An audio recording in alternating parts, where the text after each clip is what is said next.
They said she left because she couldn't handle the pressure. They said she couldn't adapt, couldn't cope, couldn't survive the expectations placed on her. That was the polite version. The one spoken in comfortable rooms by people who preferred soft lies over harsh truth. But the people who whispered her name late at night, the ones who remembered her smile and the way she walked as if she didn't belong to the world she lived in, told a different story. Her name was Layan, a quiet, brilliant Jordanian linguist hired to translate contracts for one of Dubai's most private families. She was modest, careful, observant, the kind of person who heard everything, even the things not meant for her ears. She had no interest in luxury. She wore simple clothes. She kept her hair in a loose braid. She lived in a small flat in Dera with 2 roommates who adored her. But fate does not always look for the prepared. Sometimes it simply arrives, wearing a face you were never meant to see up close. He was Sheikh Ziad Al-Masri, the second son of a dynasty older than most of Dubai's tallest towers, a man groomed for diplomacy with a gaze that carried both charm and calculation. To the world, he was a strategist, a negotiator, a future statesman. To those around him, he was a man weighed down by expectations heavier than any title could describe. Their worlds collided during a late-night meeting at the palace, a meeting she wasn't supposed to attend, a last-minute change, an absent translator, a rushed call to her phone. She walked into the room with her notebook tucked against her chest, unaware that her life was about to be rewritten. He noticed her before she even spoke, not because of her appearance, but because she did not shrink under his gaze the way others did. She listened. She translated cleanly. She kept her voice steady, even when powerful men argued inches from her. And when the meeting ended, he thanked her personally. Something he never did. She blushed. He remembered. Over the next months, she was summoned often, first for translations, then for private briefings, then for conversations that had nothing to do with work, conversations about childhood, dreams, books, music. She spoke to him the way no one else dared. She corrected him when he mispronounced English words. She told him when his ideas sounded too idealistic. She teased him when he tried to appear humble. He laughed, genuinely, freely. For the first time in years, that was how it began. Not with temptation, but with comfort. Not with glamour, but with honesty. Not with pursuit, but with understanding. Soon, their meetings shifted from conference rooms to quiet terraces overlooking gardens, lit by gold lanterns. He began asking her about her past, who she loved, what she feared, what she hoped for. She deflected. She always deflected. But one evening, as she stood by the fountain, tracing circles in the water with her finger, she finally said it, "I don't belong in your world." He answered softly, "My world is the one I want to escape. You are not pulling me into it. You are pulling me out." She tried to end things before they began. He refused to let her. He told her he cared. She told him she didn't trust feelings built on secrecy. He said secrecy was his entire life. That was the first red flag she ignored. Their relationship grew in shadows. Stolen hours, hidden smiles, unspoken fears.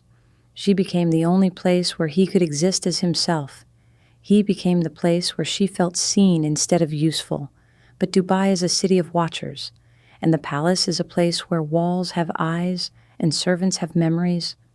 It started with a rumor. A voice message sent anonymously to her boss. "Your translator is getting too close to the sheikh."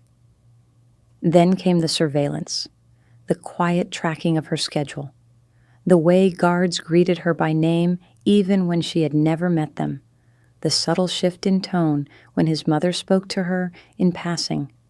Something in the air grew tight, cold, expectant. She tried to tell him they were being watched. He said, "Let them watch." She said, "Not all eyes forgive." He didn't answer. That was the second red flag. Then came the invitation. A private dinner at the palace. Only the two of them. He said it was a chance to talk openly about the future. She hoped it meant he was choosing her. She spent hours preparing, wearing a simple white dress that flowed at the sleeves. When she arrived, everything felt wrong, too quiet, too dim, too heavy. He greeted her with a forced smile. He looked tired, defeated, broken in ways she could not mend. They sat. He poured her tea. He didn't drink his. He stared at her as if memorizing her face for a future where he would no longer see it. Then he said the words she feared more than anything. "My family knows?" She felt her heartbeat stutter. He continued, "They gave me a choice." She whispered, "And you chose them." He didn't deny it. He didn't apologize. He simply closed his eyes. That was the night her world collapsed. He told her she had to leave the city. He said it was for her safety.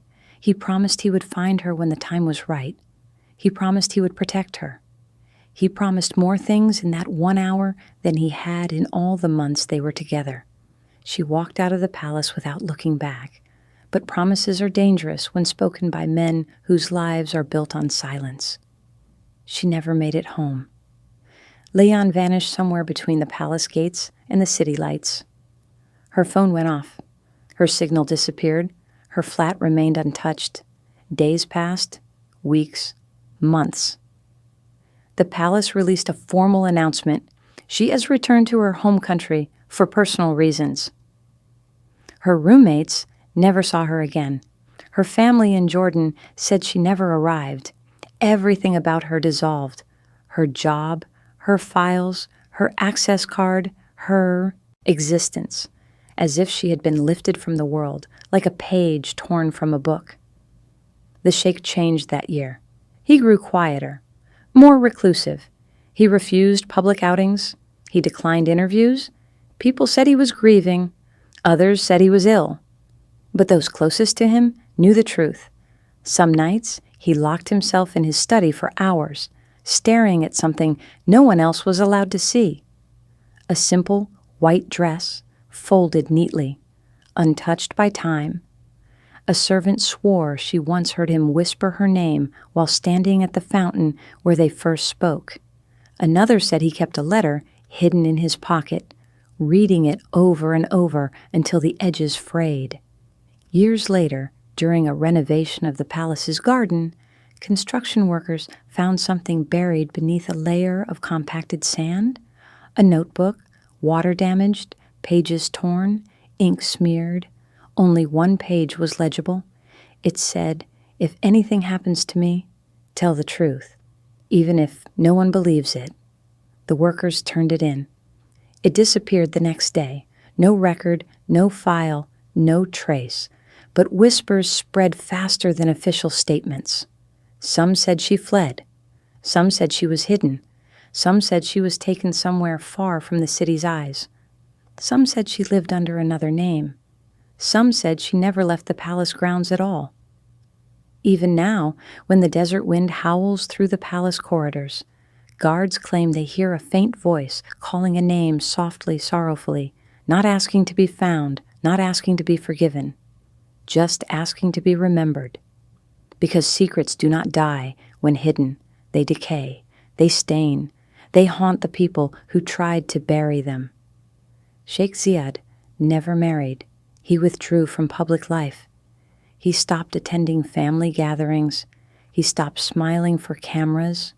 And sometimes late at night, he stands at the window of his darkened penthouse, looking out at Dubai's glittering skyline, the city that took everything from him, including the one person he wanted but could never keep. And in those moments, he whispers her name into the wind. Layan, the woman whose story no one dared to speak of, until it was too late.